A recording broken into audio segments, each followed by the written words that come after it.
మన ప్రభువైన యేసు క్రీస్తు పరిశుద్ధ నామమున చేరిన సహోదరులందరికీ పేరు పేరున వందనములు తెలియజేయుచున్నాను.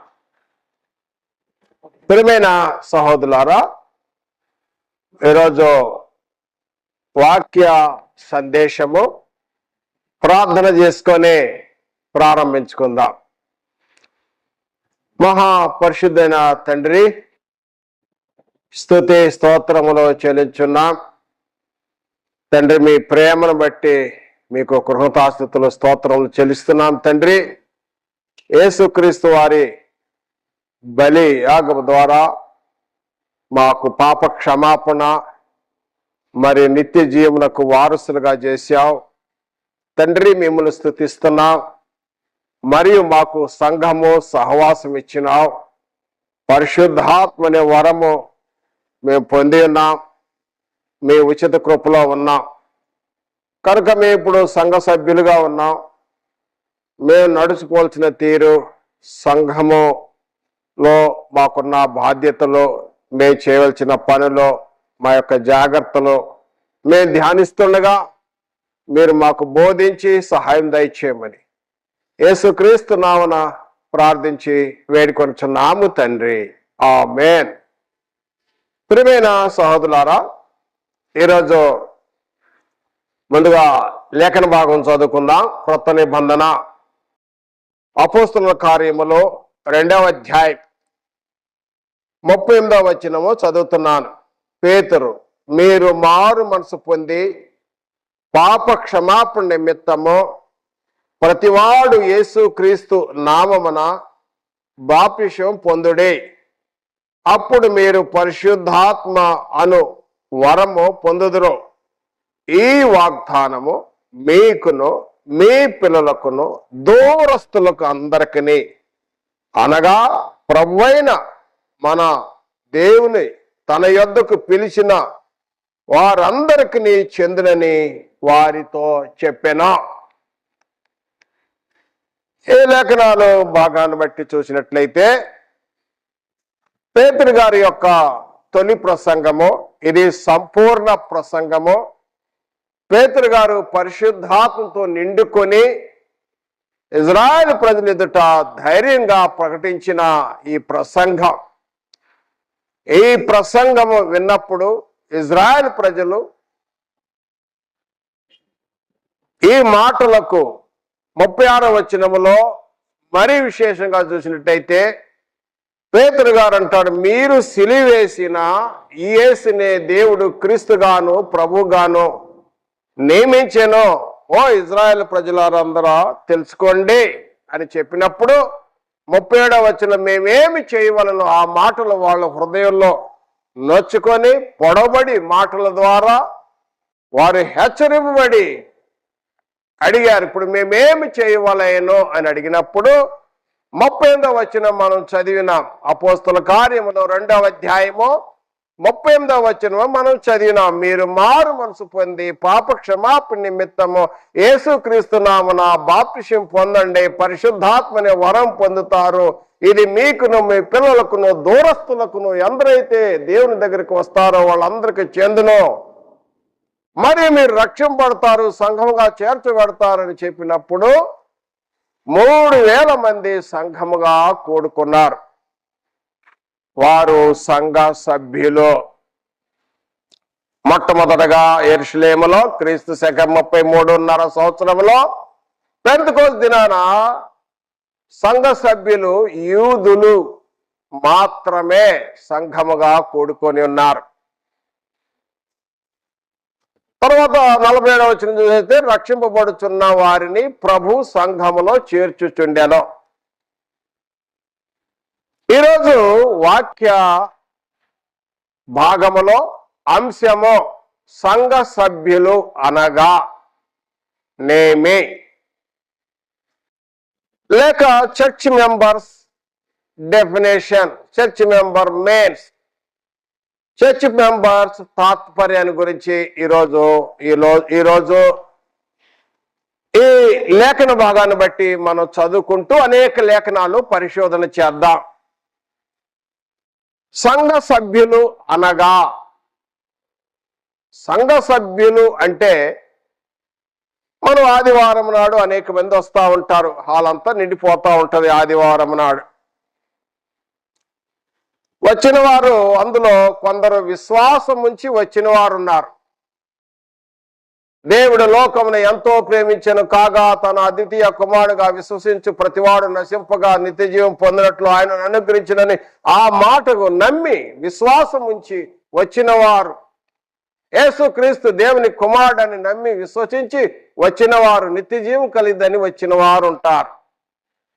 రెండవదిగా కొందరు మారు మనసు పొంది వచ్చేవారు ఉంటారు. కొందరు తన యొక్క జీవితం విషయంలో సరిదిద్దుకోవాలి, ఇది ఒక సత్య మార్గం అని తెలుసుకొని వచ్చేవారు ఉంటారు. కొందరు రోగాలు నయమవుతాయి అని వచ్చేవారు ఉంటారు. కొందరు ఏమనుకుంటారంటే ఏడుకొస్తే మేలు జరుగుతాయి, మా సమస్యలు కష్ట దినాలని దుఃఖ దినాలని సమాప్తి అవుతాయి అని ఆ విధంగా వచ్చేవాళ్ళు ఉంటారు. కొందరైతే ఫార్మాలిటీస్ కోసం వస్తారు, వచ్చారు వెళ్ళారు, సిట్ అండ్ గోయింగ్, ఆ విధంగా కూడా కొంతమంది ఉంటారు. వస్తారు కూర్చుంటారు, మంచిది, రావటం మంచిది. దేవుని సన్నిధిలో సంఘ ప్రవేశంలో వారు ఒక్కొక్క మెట్టు ఎక్కుతూ లోపలికి వస్తున్నారు, మంచిది. ఈ విధంగా చూసినట్టయితే వాస్తవానికి లేఖనానుసారంగా పరిశుద్ధ గ్రంథములో వ్రాయబడిన లేఖనాలను బట్టి లేఖనాలు పరిశోధన చేస్తే ఒకరు సంఘ సభ్యులు ఏ విధంగా అవుతారు, సంఘ సభ్యులు అనగానేమి మొదటి ప్రశ్నలో మనం తెలుసుకుందాం. ముందుగా చెప్పిన కొందరు విశ్వాసం వచ్చేవాళ్ళు ఉంటారు, కొందరు మనసును మార్చుకొని వచ్చి ఉంటారు, కొందరు పాపల విషయంలో పశ్చాత్తపడి వచ్చేవాళ్ళు ఉంటారు, కొందరు రోగాలు నయం చేసుకుందామని వచ్చేవాళ్ళు ఉంటారు, కొందరు కష్టదినాలు పోతాయి అనే శ్రమ వచ్చినప్పుడు వస్తూ ఉంటారు. మంచిది, ప్రార్థన చేసుకోవటం మంచిది. అయితే వాస్తవంగా వచ్చిన వారు నిజంగా నిజ క్రైస్తవులా లేక నిజ క్రైస్తవ సంఘ సభ్యులా అనే విషయాన్ని మనం చూసినట్టయితే నా ప్రియ సహోదరుడా, మనం లేఖన భాగం చదివినాం. మీరు మారు మనసు పొంది పాప క్షమాపణ నిమిత్తము యేసు క్రీస్తు నామమున బాప్తిసం పొందండి అని చెప్పినప్పుడు 3000 మంది వాక్యానికి విధేయులై వేరై సపరేట్ అయి లోకం నుండి వేరై వచ్చిన వారు ఇజ్రాయెల్ ప్రజల్లో నుండి అక్కడ లక్షల మంది ఉన్నారు. అందులో నుండి వాక్యానికి విధేయులై సువార్తకు విధేయులై లోబడిన వారు వచ్చిన వారు 3000 మంది వారు సంఘ సభ్యులుగా కూడి ఉన్నారు.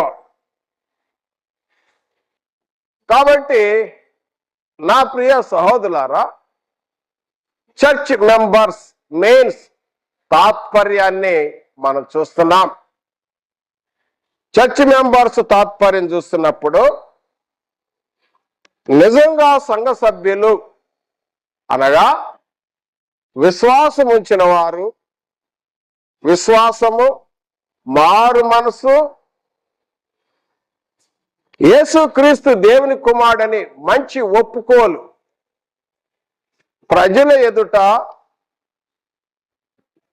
అందరి ఎదుట ఒప్పుకోవటం, యేసుక్రీస్తు చనిపోయి తిరిగి లేచాడని, ఆయన రెండోసారి రాబోతున్నాడని, తిరిగి ఇచ్చేది యేసుక్రీస్తు అని, ఆయన దేవుని కుమారుడని, ఆయన యందు నిత్య జీవం ఉన్నదని ఈ ఒప్పుకోవటం, ఇది మంచి ఒప్పుకోలు. హృదయంలో నోటితో ఒప్పుకోవటం, ఒప్పుకొని పాప క్షమాపణ నిమిత్తము పాపములు కడిగివేయబట్టకు బాప్తిసము పొందినవారు పరిశుద్ధాత్మ అనే వరం పొందుతారు, మరి రక్షింపబడతారు. ఇది అయితే ఇది లేఖనానుసారమైన సంఘ సభ్యుల గురించి ఈ వివరణ ఇచ్చారు. సామాన్యంగా మనం చూసినట్టయితే చాలా మంది విశ్వాసం వరకు అని అంతవరకు ఆగిపోతూ ఉంటారు.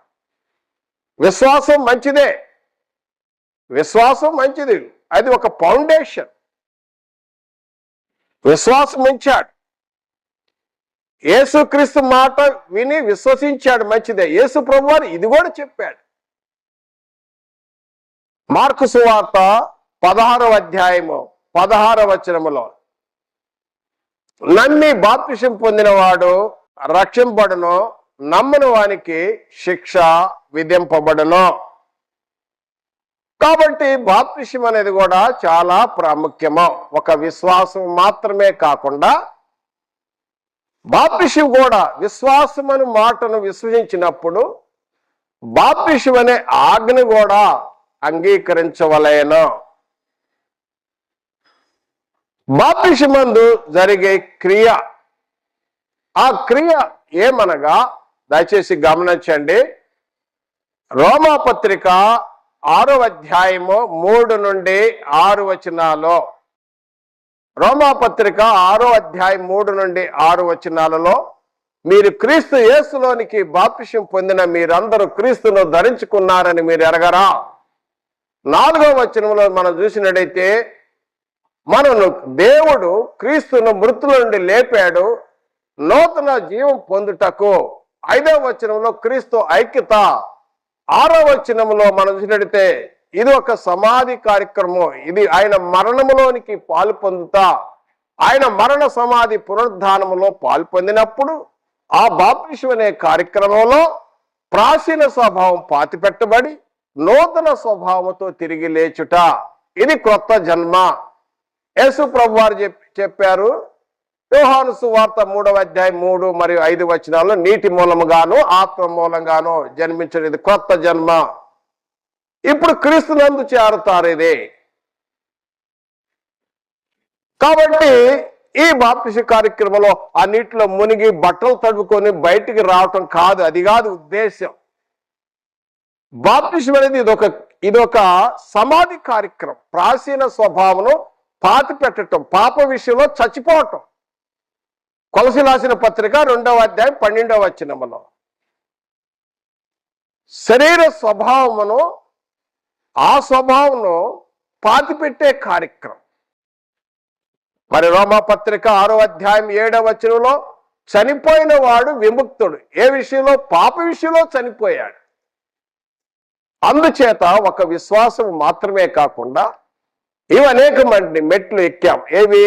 విశ్వాసము, మారు మనసు, యేసుక్రీస్తు దేవుని కుమారుడని మంచి ఒప్పుకోలు, పాప క్షమాపణ, అదేవిధంగా పాపములు కడిగివేయుటకు బాప్తిసం పొందుతున్నాం.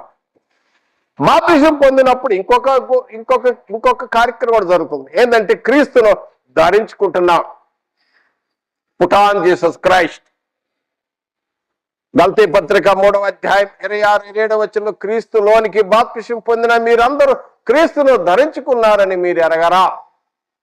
బాప్తిసం పొంది క్రీస్తును ధరించుకొని సంఘములోకి వస్తున్నాడు. వచ్చి క్రీస్తు యొక్క శరీరముతో, శరీరంలో అనేక అవయాలు ఉన్నాయి, అవయాలతో ఒక అవయముగా ఉండి క్రీస్తు ఒక ఆత్మ సంబంధన బంధము, ఐక్యత.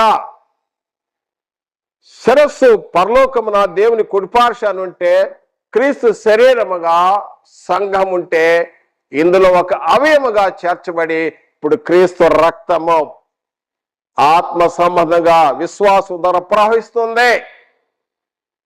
యేసు రక్తం ప్రతి పాపమును కడిగి పవిత్రులుగా చేయను. ఈ విధంగా ఉన్నప్పుడే నిజముగా సంఘ సభ్యులు అవుతారు. మరియు ఉదాహరణకు పాత నిబంధనలో ఇజ్రాయెల్ ప్రజలు సున్నతి కార్యక్రమం చేసేవారు.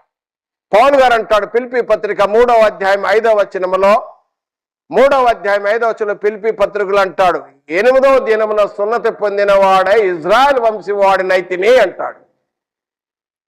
ఒక ఇజ్రాయెల్ ప్రజలు కావాలంటే 8వ దినాన పసిపిల్లవాడికి సున్నతి కార్యక్రమం చేస్తారు.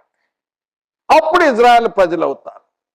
ఈరోజు ఒక క్రైస్తవుడు కావాలంటే, ఒక సంఘ సభ్యుడు కావాలంటే క్రీస్తు సున్నతి అనే బాప్తిస్మము అవసరము. కొలసీ పత్రిక 2వ అధ్యాయం 11వ వచనములో చూడండి, ఒక సంఘ సభ్యుడు అనగా ఇన్ని అవసరమున్నాయి. మనం చదివిన మరలా వినండి ఈ వాక్యము, దయచేసి శ్రద్ధగా గమనించండి. సంఘ సభ్యుడంటే ఈ విధంగా విశ్వాసం ఉంచావు, ఒక మెట్టు ఎక్కావు, మారు మనసు పొందా ఇంకో మెట్టు ఎక్కావు, ఒప్పుకుంటున్నా ఇంకొక మెట్టు ఎక్కావు, మరి తర్వాత ప్రార్థన చేస్తున్నా మంచిదే, వచ్చి కూడుకుంటున్నా మంచిదే, ఒక సంఘ ప్రవేశ మార్గంలో ఉన్నావు. కానీ సంఘములో ప్రవేశింపలేదు, వాకిటి దగ్గరే ఉన్నారు.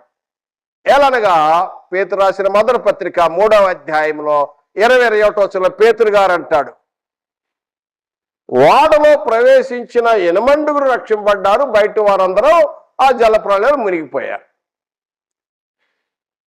కనుక సంఘంలో ప్రవేశించాలంటే ఇన్ని కార్యక్రమాలు జరగాలి. మళ్ళా చెప్తున్నాను, ఏం జరగాలి?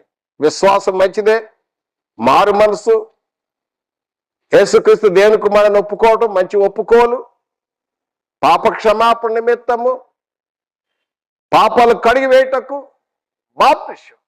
సంఘములో ప్రవేశిస్తాడు. సంఘ సభ్యుడు అనగా ఇది అర్థం, వాక్యానుసారంగా తెలియజేస్తున్నారు. మొదటగా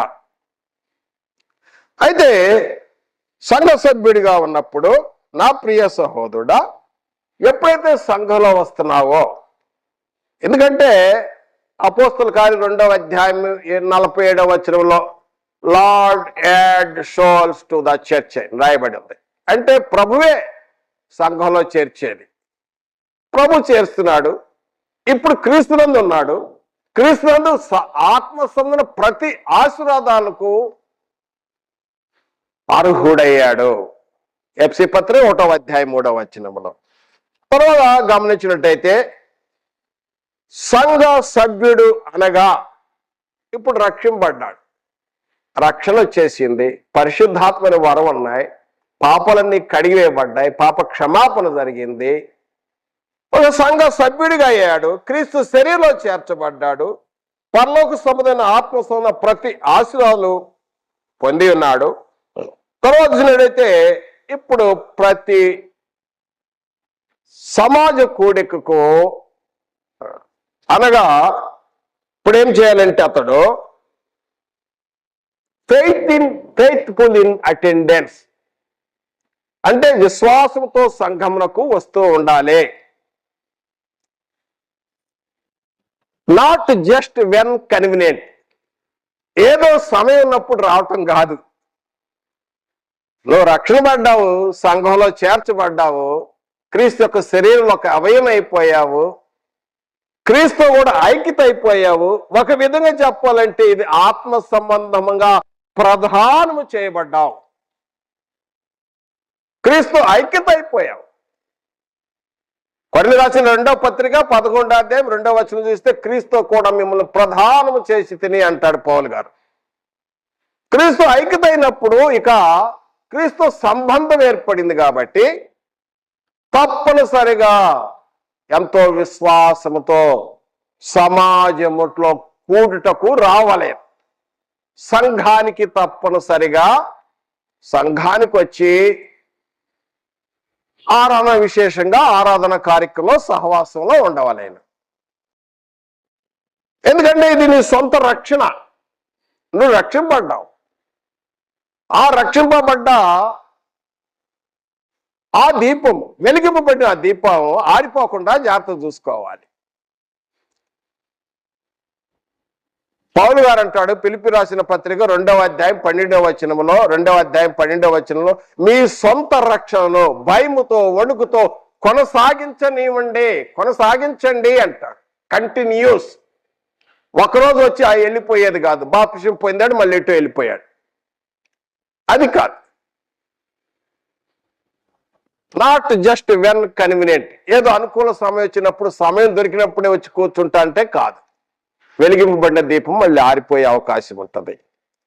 ఎంతో విశ్వాసంతో దేవుని సన్నిధికి రావలెను. అదే విషయాన్ని హెబ్రీ గ్రంథకర్త జ్ఞాపకం చేస్తున్నాడు. హెబ్రీ గ్రంథకర్త దయచేసి గమనించండి. హెబ్రీ రాసిన పత్రికలో మనం గమనించినట్టయితే హెబ్రీ రాసిన పత్రిక 10వ అధ్యాయం 24, 25 వచనాల్లో కొందరు మానుకొనుచున్నట్టుగా సమాజము కూట మానక ఒకరినొకడు హెచ్చరించుచు ఆ దినము సమీపించిన కొలది మీరు చూసిన కొలది మరి ఎక్కువగా లాగు చేయొచ్చు ప్రేమ చూపుడు ఎందునో సత్కారములు చేయటం ఎందునో ఒకరినొకరు పురికొల్పు వల్లని ఆలోచించమో.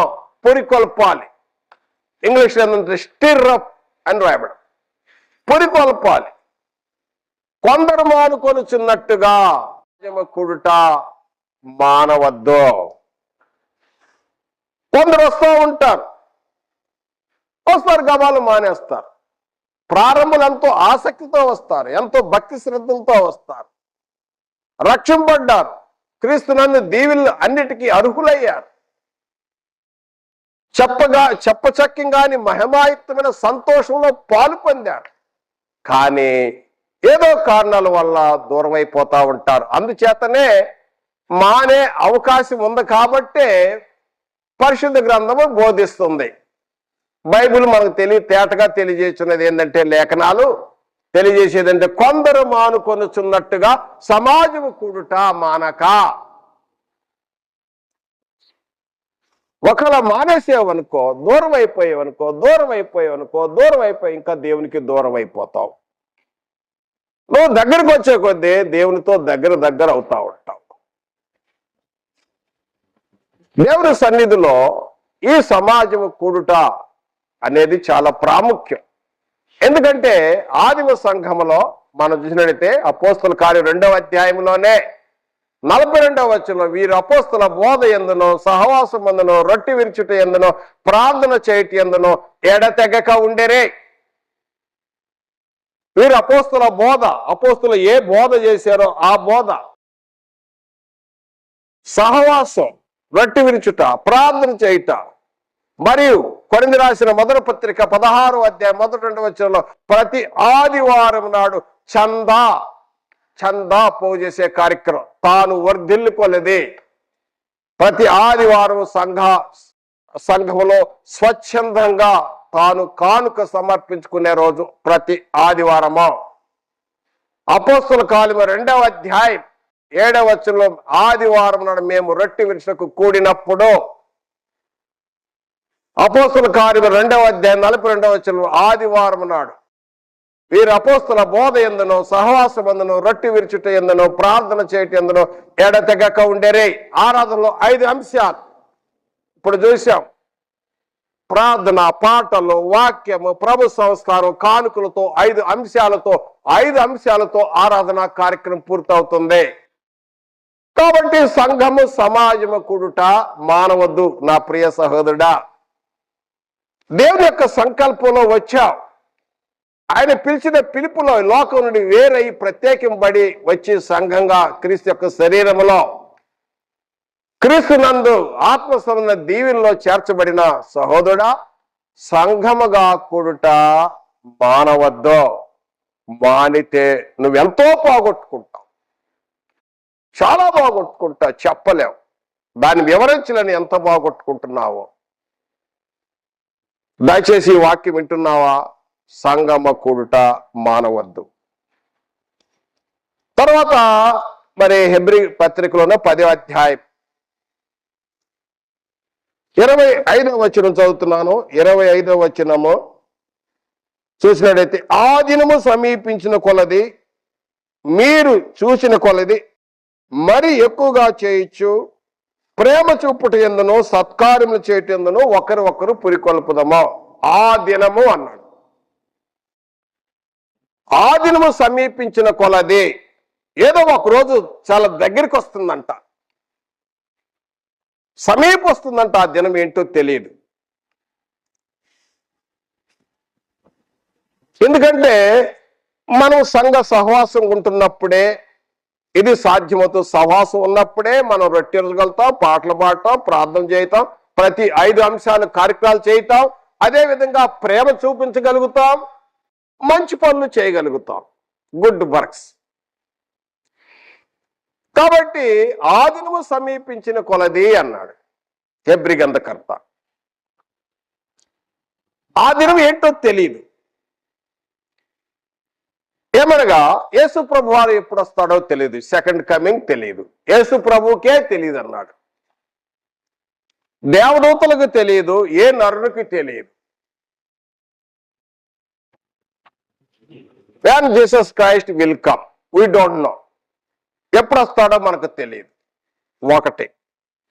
రెండోది, ఆ దినం మనకు తెలియదు. ఇంకోటి ఏంటంటే, మనం మరణించే రోజు మనకు తెలియదు, మన మరణ దినం మనకు తెలియదు.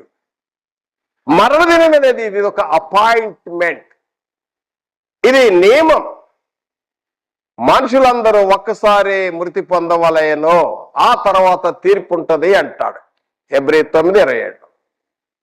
మనుషులందరికీ ఒక అపాయింట్మెంట్ ఉంది, ఒక రోజు ఉంది. ఆ రోజు కూడా తెలియదు. యేసుక్రీస్తు సెకండ్ కమింగ్ తెలియదు, తర్వాత మనం మరణించేది తెలియదు. అయితే హెబ్రీ గ్రంథకర్త అంటాడు 10:25 ఆ దినము సమీపించిన కొలది మరి ఎక్కువగా అలాగు చేయొచ్చు, ప్రేమ చూపుట ఎందును సత్కార్యములు చేయట ఎందును ఒకరు ఒకరు పురికొల్పుదము అంటాడు. ఆ దినమైతే ఒకటే తెలుసు, ఏంటో తెలుసా? ఈరోజు శనివారము, రేపు ఆదివారం. ఆదివారం వస్తుంది కాబట్టి ఈరోజు సిద్ధపాటులో ఉండే ఆదివారం సంఘమునకు కూడుకోవాలి. సంఘ సభ్యుడు అనగా రెండో భాగంలో మనం ఏం చూస్తున్నామంటే, సంఘముగా కూడుకొనుట లేక సమాజం కూడుకొనుట మానవద్దు. మానకుండా సంఘములో ఉన్నప్పుడు ఏమవుతుంది? ఇక్కడ అపోస్తుల బోధలో వాక్యముతో ఉతక స్నానము. ఉతకం అంటే ఏంటి? నీరు. నీటితో స్నానం చేసినట్టుగా వాక్యంతో స్నానం చేయబడి మనం వచ్చి కూర్చుంటున్నాము, కూర్చొని వెళ్ళిపోవటం కదా, సిట్ అండ్ గోయింగ్ కాదు. వచ్చి కూర్చున్నాం, 2 పాటలు పాడే కానికి ఇచ్చాం, వెళ్ళిపోయే కార్యక్రమం కాదు ఇది. ఆ వాక్యం ద్వారా చెప్పబడినప్పుడు, వాక్యంతో ఉతక స్నానం చేయబడినప్పుడు మనలో ఉన్న లోటులు ఏమున్నాయో దిద్దుబాటు సరి చేసుకొని సవరణ చేసుకునే అవకాశం ఇది. మనమే పరీక్షించుకోవాలి, ఇతరులు పరీక్షించే కాదు. మన మనసాక్షి చెప్పింది ఏమి లోట్లు ఉన్నాయో అవి సరిదిద్దుకుంటూ, ఒక శిశువు ఎదుగుతున్నట్టుగా, కొత్తగా జన్మించిన శిశువు ఎదిగినట్లుగా, చిన్న పిల్లవాడు ఎదిగినట్లుగా, చిన్నపిల్లలారా ఎదగటానికి ఇది మంచి అవకాశం. అందుచేత సంఘం సమాజం కూడుకోవాలి.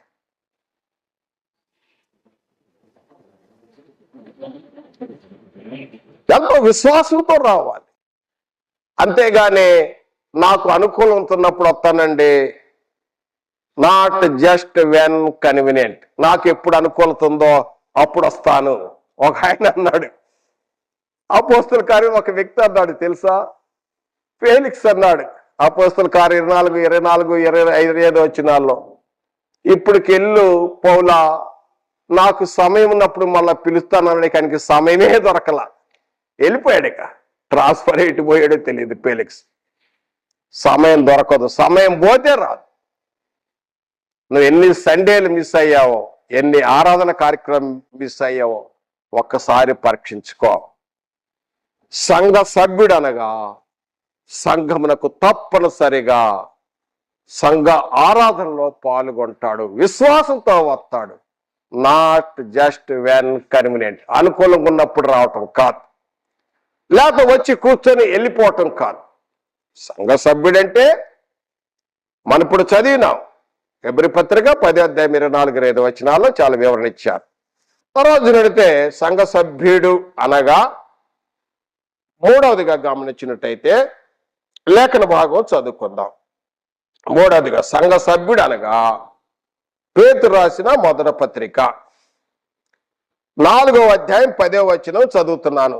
సంఘ సభ్యుడు అనగా దేవుని నానా విధములైన కృప విషయమై మంచి గృహ నిర్వాహకులై ఉండి ఒక్కొక్కడు కృపావరము పొందిన కొలది ఒకరినొకడు ఉపచారము చేయుడి. ఏమిటంటే విల్లింగ్ టు సర్వ్, అంటే నాట్ జస్ట్ సిట్, కూర్చోటం వెళ్ళిపోవటం కాదని మళ్ళీ జ్ఞాపకం చేస్తున్నాను. ఎందుకంటే దేవుడు నీకు కృపా వరం ఇచ్చాడు, పరిశుద్ధాత్మనే వరం ఇచ్చాడు, ప్రార్థన చేసే భాగ్యం ఇచ్చాడు, ఆజ్ఞని చెప్పే భాగ్యం ఇచ్చాడు. ప్రతి ఒక్కరికి సంఘంలో దేవుని కృప చొప్పున ప్రతి ఒక్కరికి కృపా వరములు ఉన్నాయంటాడు. కొరింథీ రాసిన మొదటి పత్రిక 12వ అధ్యాయం 4వ వచనంలో కృపావరములు అనేకమైన ఉన్నాయంటాడు.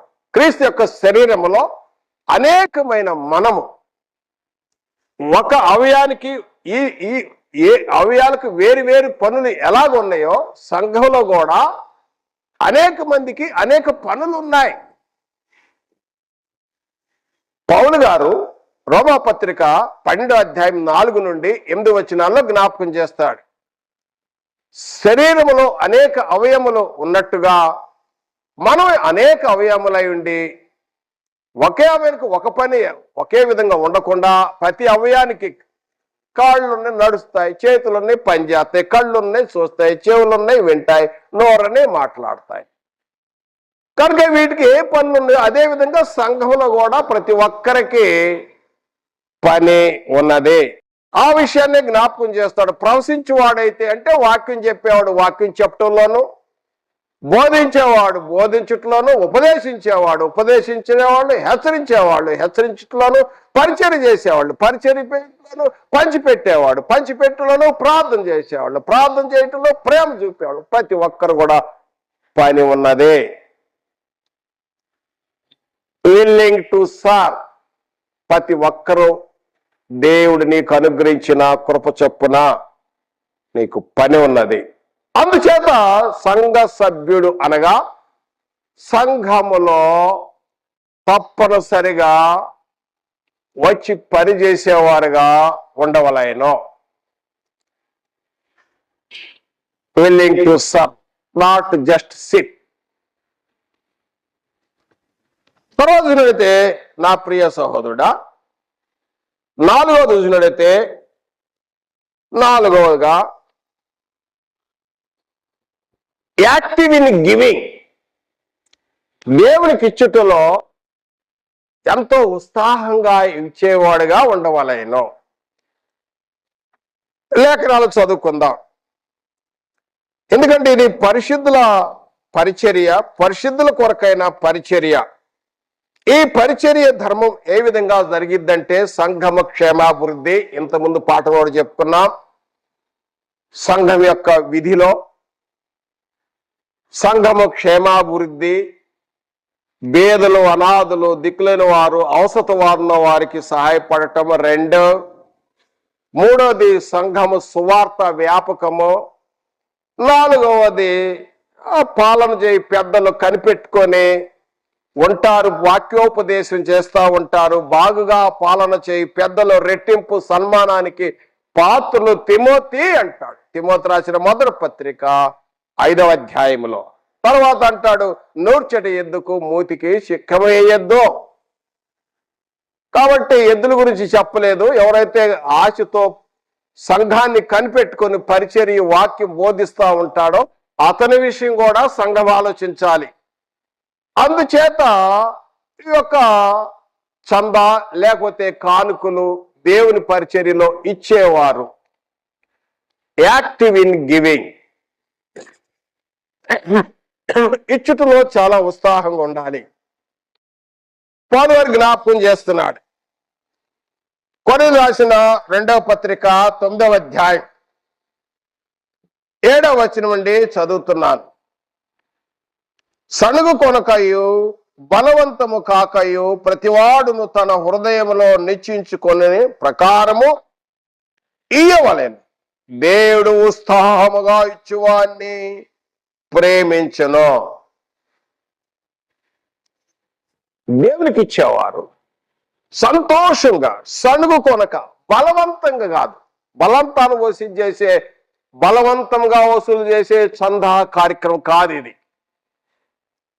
వాళ్ళు స్వచ్ఛందంగా ఉత్సాహంగా తమ హృదయంలో నిశ్చయించుకొని ఇవ్వాలి కానుకది.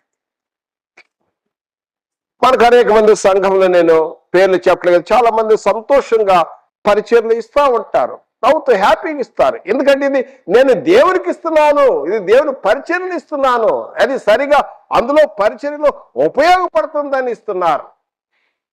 చాలా సంతోషం. అలాగిచ్చే వారిని దేవుడు ఆనందిస్తాడు. ఎందుకు మళ్ళా చదువుతున్నా చూడండి. ఇచ్చే విషయంలో సణుగు కొనకయు బలవంతము కాకయు ప్రతివాడు తన హృదయంలో నిశ్చయించిన కొలది ప్రకారం ఇవ్వలేను. దేవుడు ఉత్సాహంగా ఇచ్చేవాడిని ప్రేమించును. మరియు కొరింథీ రాసిన 2వ పత్రిక 8వ అధ్యాయం 12వ వచనం కూడా చదువుతున్నాను. 12వ వచనం 8-12. మొదట ఒకడు సిద్ధమైన మనసు కలిగి ఇంటే శక్తికి మించినది కాదు, కానీ కలిమి కొనిదే ఇచ్చినది ప్రీతికరము. నీకెంత స్తోమత ఉందో, నువ్వెంత వాళ్ళు ఇవ్వాలో, నీ హృదయంలో 10 వంతనే కాదు, వాస్తవానికి నువ్వు అభివృద్ధి పొందిన కొలది.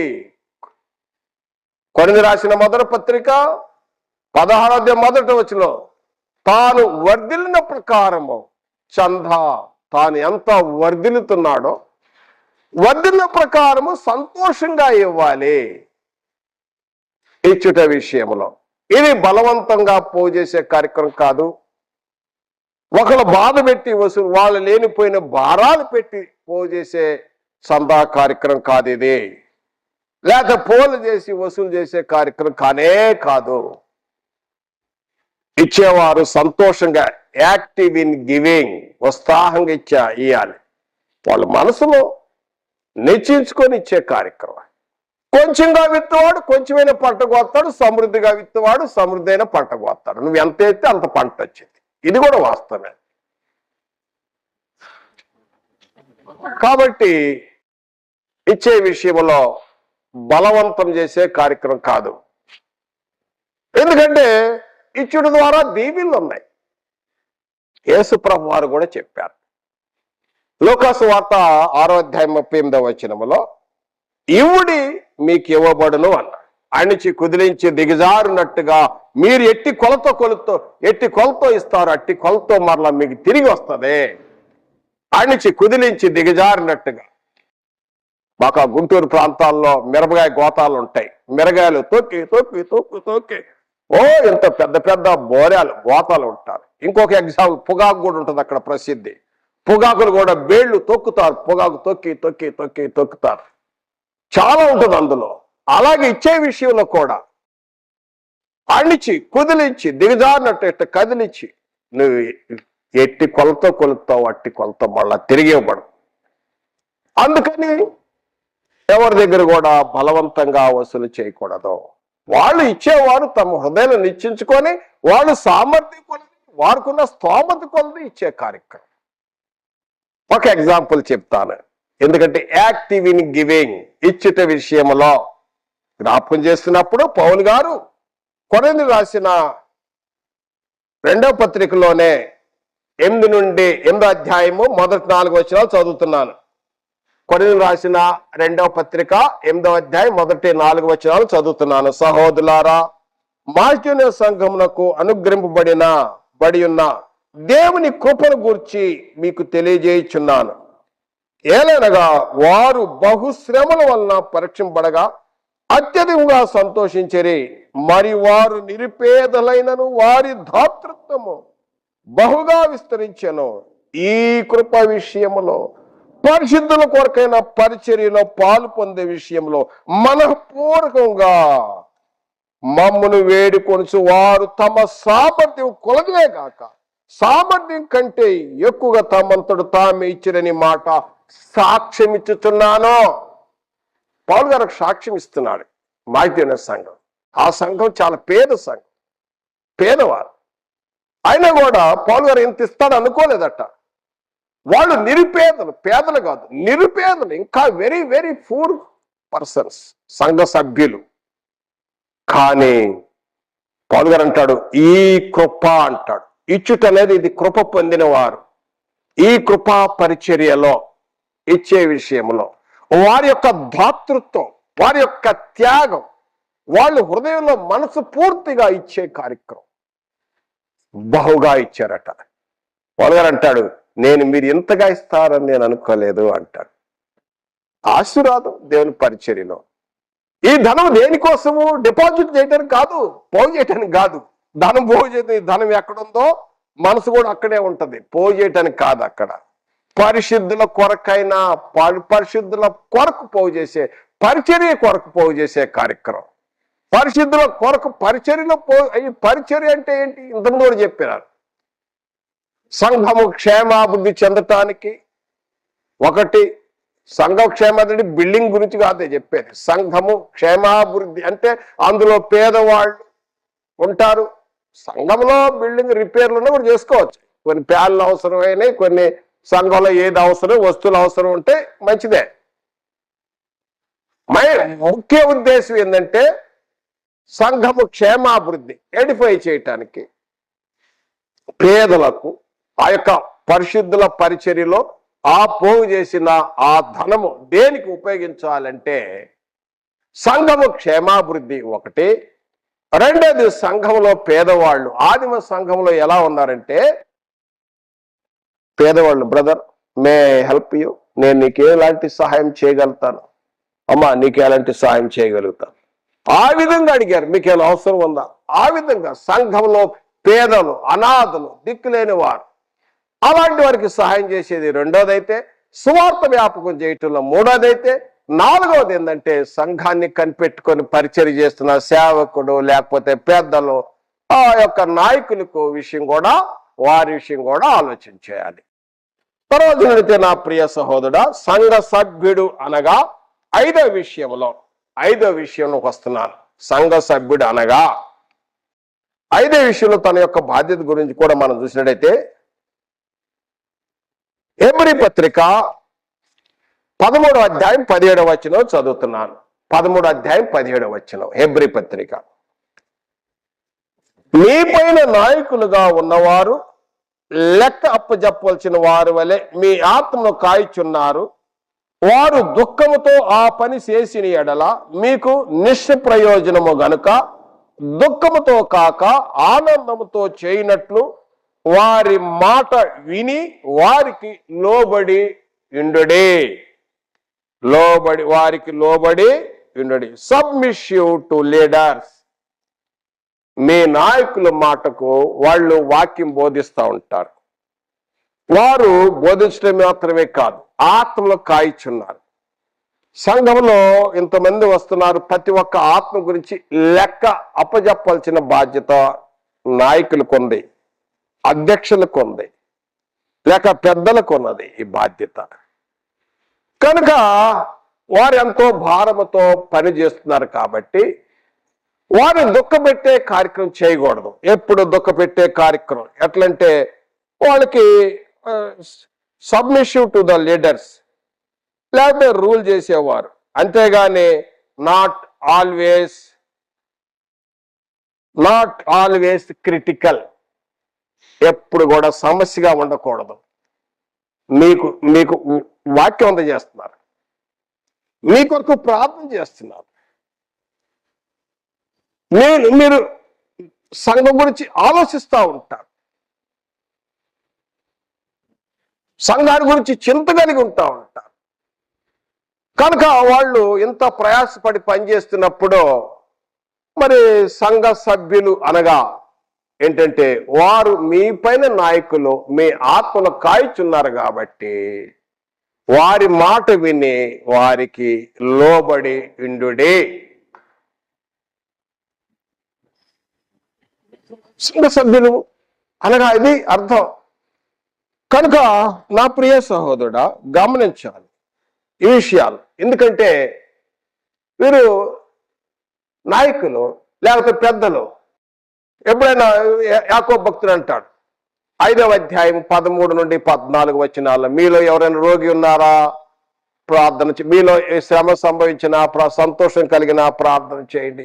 మీలో ఎవరైనా రోగి ఉన్నారా 14వ వచనం, విశేషంగా 5:14 యాకోబు పత్రిక. మీలో ఎవరైనా రోగి ఉన్నారా సంఘ పెద్దలు పిలిపించవలేనో వాళ్ళు వచ్చి ప్రభునాన్ని బట్టి నూనె రాసి ప్రార్థన చేస్తారు. ప్రార్థన చేసినప్పుడు ప్రభు స్వస్థపరచును, బాగు చేసేది ప్రభు. ఇతరైతే ప్రార్థన చేస్తాడు. నీతిమంతుని ప్రార్థన బహుబలం అన్నాడు. పెద్దలు అన్నాడు. పెద్దలంటే ఇదిగో తెల్ల బట్టలు వేసుకున్నంత మాత్రం పెద్దవాళ్ళు కాదు. పెద్దలంటే పెద్దలకు అర్హతలు ఉన్నాయి.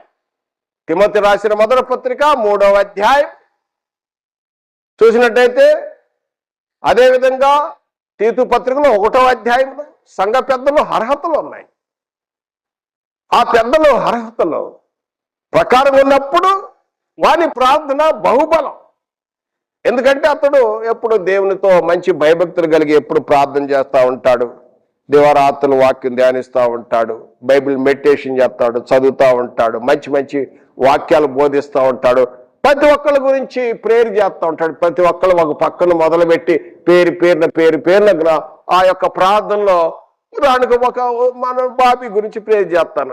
బాబీ నా మనసంతా బాబీ దగ్గరికి వెళ్ళిపోయింది. ఒక ప్రాంతం ఏ ప్రాంతం వెళ్తాడో ఆ ప్రాంతంలో మనసంతా కేంద్రీకరించి అక్కడికి వెళ్తూ ఉంటుంది. ఈ విధంగా ప్రార్థన చేస్తూ ఉంటాడు. ఆత్మను కాస్తూ ఉంటాడు. మంచి వాక్య ఉపదేశం అందజేస్తూ ఉంటాడు. తర్వాత ఎంతో బాధ్యత కలిగి పనిచేస్తున్నప్పుడు మరి సంఘ సభ్యులు ఆ నాయకులు దుఃఖపెట్టడం వల్ల ప్రయోజనం ఏమీ లేదు అంట. కాబట్టి వాళ్ళు బోధిస్తున్నారా, ఆ మాట కాదా, తర్వాత కూర్చొని ఏదైనా ఉంటే మాట్లాడుకోవాలి. అంతేగాని ఎప్పుడు అది ఒక సమస్యగా ఉండకూడదు. సంఘ సభ్యుడు అంటే అది సంఘ సభ్యుడు అనగా. తర్వాతగా చూసినట్టయితే నా ప్రియ సహోదరుడా, సంఘ సభ్యుడు అనగా ఆఖరి భాగంలోకి వస్తున్నాను, 6వ పాయింట్లోకి. సంఘ సభ్యుడు అనగా ఎలా ఉంటారంటే ఐక్యతను కాపాడుకోవటంలో ప్రయాసపడతారు. ఐక్యతను కాపాడుకోవాలి, నాట్ డివిజన్.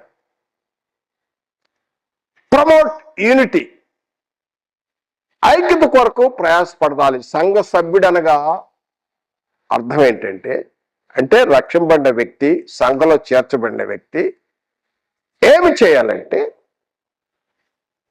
ఐక్యతను కాపాడుకుంటే యందు ప్రయాసపడుతూ ఉండాలి. పౌలు గారు రోమా చెరలో ఉన్నాడు. వాస్తవానికి ఆయన ఎఫ్సి పత్రిక లేఖ రాస్తున్నాడు, ఉత్తరం రాస్తున్నాడు. ఆ ఉత్తరము ఇక్కడ ఎఫ్సి పత్రిక వచ్చి ఎఫ్సి సంఘ సభ్యులు చదువుకుంటున్నారు. ఈరోజు మనం కూడా చదువుతున్నాం. అది 4వ అధ్యాయం మొదటి 3 వచనాలు. ఎఫ్సి పత్రిక 4వ అధ్యాయం మొదటి 3 వచనాలు. కాబట్టి మీరు సమాధానమును బంధము చేత ఆత్మ కలిగించు ఐక్యతను కాపాడుకుంటే ఎంతో శ్రద్ధ కలిగిన వారై ప్రేమతో ఒకరినొకడు సహించుచు మీరు పిలువబడిన పిలుపుకు తగినట్లుగా దీర్ఘశాంతంతో కూడిన సంపూర్ణ వినయముతోను సాత్వికముతోను నడుచుకున్న వల్లని ప్రభువును బట్టి ఖైదీనైన నేను మిమ్మను బతిమాలుకొనుచున్నాను. బ్రతిమలాడుతున్నాడు పౌలు గారు.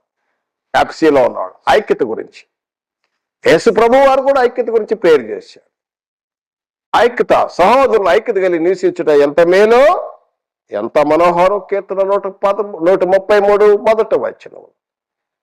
ఐక్యత అనేది చాలా ప్రాముఖ్యం. సంఘములో సంఘ సభ్యుడు అనగా అందరూ ఐక్యత కలిగి నివసించటం. ఈ ఐక్యతను కాపాడుకుంటూలో ప్రతి ఒక్కరు సంఘ సభ్యుల యొక్క బాధ్యత.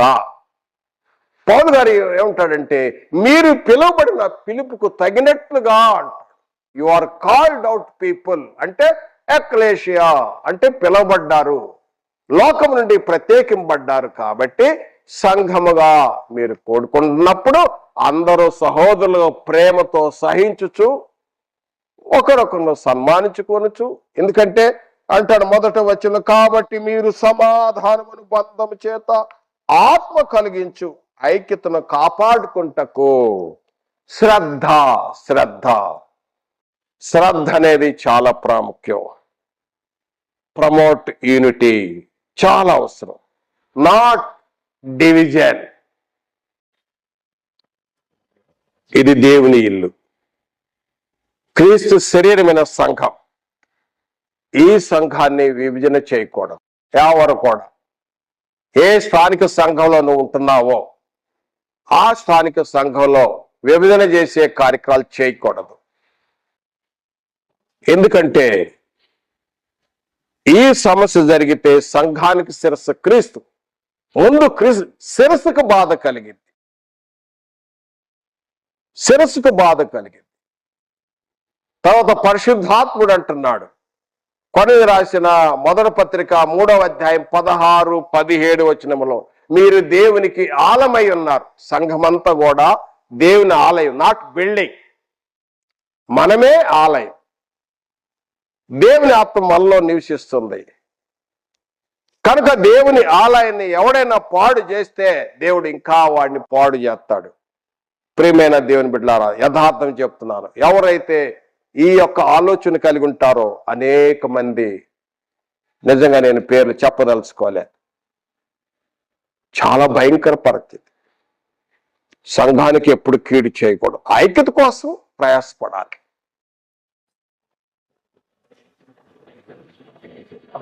ఆత్మ కలిగించు ఐక్యతను కాపాడుకోవాలి.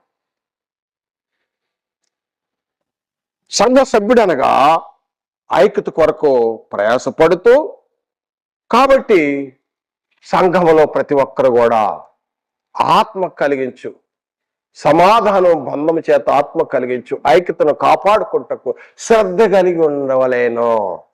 కొందరు ఉంటారు, ఉండరని కాదు, వారికి ఏం కావాలంటే ప్రాధాన్యత కావాలి, ప్రాధాన్యత, పెత్తనం కావాలి. వారికి పెత్తనం లేదు, 2 నెలలు కనపడ్డాం అంటే పెత్తనం లేదు కదా, మళ్ళీ కనపడ్డాం. ఒకసారి ఏం జరిగిందంటే, ఓ సోదరుడు వచ్చి కూర్చున్నాడు. ఇక్కడ పరిచారకులు, ఇటు పెద్దలు కూర్చుంటారు, మీరు దయచేసి మీరు కాదు, ఈ స్థలం కాదు, అక్కడ కూర్చోండి అని చెప్పారు. అందుకు బాధ కలిగి చర్చే మానేసి, అది కాదు, ప్రాధాన్యత కోరుకోకూడదు. సంఘ సభ్యుడివే, ప్రాధాన్యత. యోహాను, అపోస్తలుడు యోహాను వ్రాసిన పత్రిక 3వ పత్రిక 9వ వచనంలో అంటాడు, 9వ వచనం దయచేసి గమనించండి, మీరు కూడా చదివితే బాగుంటుంది, లేఖనాలు గమనించండి. యోహాను రాసిన 3వ పత్రికలో 9వ వచనములో ఈ విధంగా సంఘమునకు సంగతి వ్రాసి తిని అని తెలియజేస్తూ అంటాడు. 9వ వచనం, నేను సంఘమునకు సంగతి వ్రాసి తిని, సంఘానికి రాశాడు ఆయన. అయితే వారిలో ప్రధానత్వం కోరుతున్న దియోత్రెఫే మమ్మను అంగీకరించట్లేదు. వాడు మమ్మను గురించి చెడ్డ మాటలు వదలుసు, అది చాలనట్టుగా సహోదరులకు తానే చేర్చుకొనక వారిని చేర్చుకొని మనసు గల వారిని కూడా ఆటంకపరచుచు సంఘంలో నుండి వారిని వెలివేయుచున్నాడు. ఇతను ఏం చేస్తున్నాడు? దియోత్రెఫే, యోహాను అంటే మామూలు వ్యక్తి, 5 పుస్తకాలు రాశాడు, యేసు ప్రభుతో ఉన్నాడు, యేసు ప్రేమించే మంచి ప్రియ శిష్యుడు, అంచెలంచెలు ఎదిగాడు. చేపలు పట్టేవాడు నుండి శిష్యుడయ్యాడు, శిష్యుడు నుండి అపోస్తులయ్యాడు, అపోస్తుల నుండి 5 పత్రికలు రాశాడు, పద్మాస దీపంలో ప్రాణ గ్రంథం రాశాడు, యేసు ప్రభు తల్లిని బాధ్యత తీసుకున్నాడు, 100 ఏళ్ళు ఎక్కువ వయసు వృద్ధాప్య వరకు జీవించిన గొప్ప సంఘ అధ్యక్షుడు ఆయన, సంఘ నాయకుడు ఆయన, ఒక సంఘానికి కాపురు, ఎఫ్సి సంఘంలో ఒక అధ్యక్షుడిగా చేసినట్టు ఉంది చరిత్ర. ఆయన చెబుతున్నాడు బాధగా, ఏం చెబుతున్నాడంటే, సంఘానికి ఒక సంగతి రాసి తిని ఒకడున్నాడు, తనకు ప్రాధాన్యత ఉంది, కోరుకున్నాడు, అతడు రావట్లేదు, వచ్చేవాళ్ళు కూడా రానియట్లేదు, వచ్చేవాడిని బయటకు పంపిస్తున్నాడు. 11 మేలు చేయవాడు దేవుని సంబంధి, కీడు చేయవాడు దేవుని చూసిన వాడు కాడు. సంఘ విభజన చేసేవాళ్ళు చేయకూడదు. ప్రభు తన స్వరక్తం ఇచ్చి సంపాదించిన సంఘం ఇది. విభజనలు చేసేసి, గ్రూపులు చేసేసి, అక్కడ పోలీసులు గేట్ దగ్గర పెట్టేసి కాపలా పెట్టి ఆరాధన చేసే కార్యక్రమం కాదు. ప్రభు సంఘం ఇది. సంఘం తన స్వరక్తంతో సంపాదించిన సంఘం. ఈ సంఘంలో సంఘ సభ్యుడు అనగా ప్రతి ఒక్కరికి బాధ్యత ఉంది. ఏంటంటే ప్రమోట్ యూనిటీ, ఐక్యతను కాపాడేందో శ్రద్ధ కలిగి ఉండవలేను.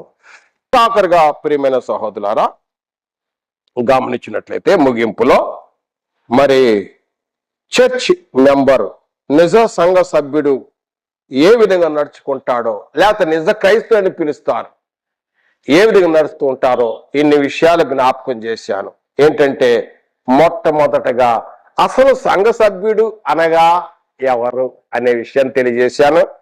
రెండవదిగా మనం చదివినాం, సంఘము కూడుట మానవద్దు, సమాజం కూడుట మానవద్దు, తప్పనిసరిగా ఆదివారము సంఘంగా తప్పనిసరి కూడుకోవాలి, కార్యక్రమాల్లో పాల్గొనాలి.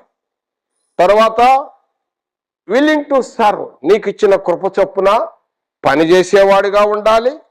తర్వాత మీ పైన నాయకులు లెక్క చెప్పాలి, ఆత్మవిషయం, మీ ఆత్మవిషయంలో మీ గురించి మీ కొరకు ప్రార్థన చేస్తూ ఉంటాడు, మీ కొరకు అన్ని విషయాలు మంచి వాక్యోపదేశం చేస్తూ ఉంటాడు.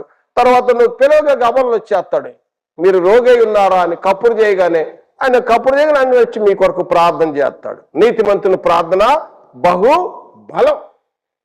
కాబట్టి ఆయన దుఃఖపడుతూ పనిచేసే కాకుండా ఆ యొక్క నాయకులు ఏం చెప్తే రూల్ చేసేవారు ఆ యొక్క వారి మాట వినవలేను.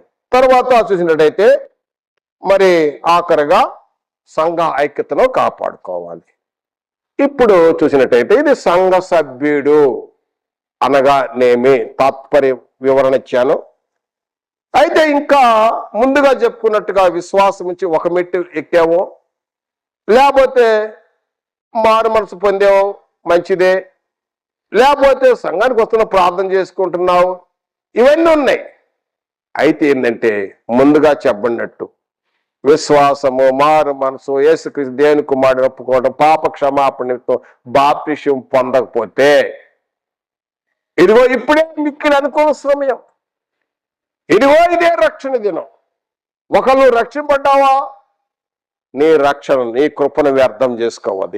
ఇది ఉచిత కృప, కాపాడుకోండి.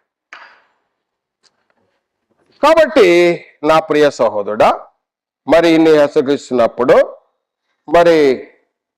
మరి సంఘాన్ని గురించి మనం చింత కలిగి ఉంటున్నావా ఏంటి? మన సంఘం గురించి, సంఘాన్ని విడిచిపెట్టద్దు, ఎటే వెళ్ళద్దు. సంఘం ఇది నీ ఇల్లు, నా ప్రియ సోదరుడు, ఇది నీ ఇల్లు, ఇది దేవుని ఇల్లు.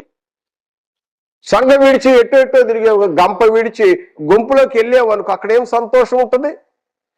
అక్కడ ఎవరు ఉండరు, సిట్ అండ్ గోయింగే ఉంటుంది అక్కడ, అంతే, కూర్చోటం వెళ్ళిపోవటమే ఉంటుంది. ఇక్కడైతే నీకు అన్ని పనులు భారము, ఎంతో బాధ్యత ఉంది. సంఘం విడిచి ఎటో తిరుగుతున్నాడు అనుకోండి, ఎలా ఉంటుందంటే పక్షి గూడు విడిచి తిరిగినట్టుగా, పక్షి తన గూడు విడిచి తిరిగినట్టుగా ఉంటుంది. అటు తిరిగినట్టుగా తన గూడు అవసరం. నెహెమియా అంటాడు పాత నిబంధనలో రిఫార్మ్, ఆయన ఏంటంటే పునరుద్ధీకరణ చేసే మంచి నాయకుడు నెహెమియా. నెహెమియా గ్రంథం 10వ అధ్యాయం 39వ వచనం ఆఖరి భాగంలో, మేము మా దేవుని మందిరమును విడిచిపెట్టము. నీ ఇల్లు విడిచిపెట్టవద్దు, సంఘం కూడుకుంటూ మానుకోవద్దు. నీ వెలిగింపబడిన దీపం ఆరిపోకుండా జాగ్రత్తగా మరణం వరకు నమ్మకంగా కాపాడుకునే బాధ్యత సంఘ సభ్యుడికి ఉన్నదని హెచ్చరిక చేస్తున్నాను.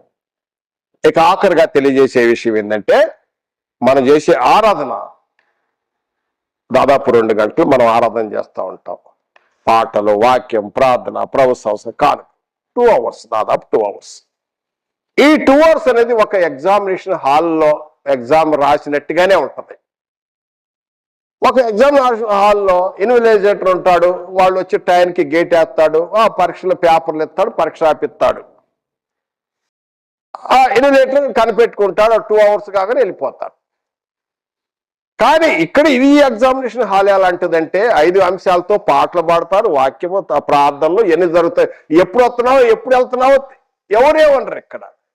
కానీ ఈ ఇన్విజిలేటర్ ఎవరో తెలుసా? ఈ ఎగ్జామినర్ ఎవరో తెలుసా? గాడ్. ఆయన చూస్తున్నాడు.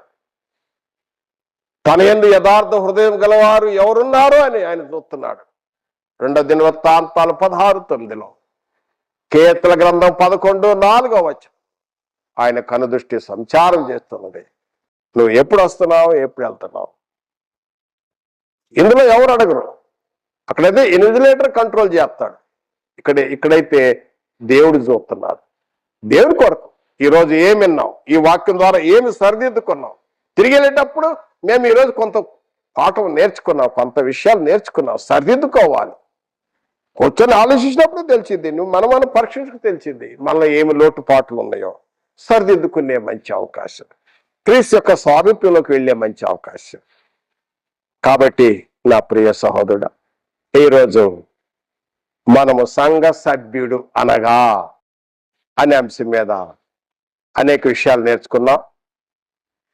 మరి ఈ వాక్యం మన జీవితాలకు ఎంతో మేలుకరంగా దీవెనకరంగా ఉన్నట్టుగా దేవుడు సహాయం చేయనుగాక.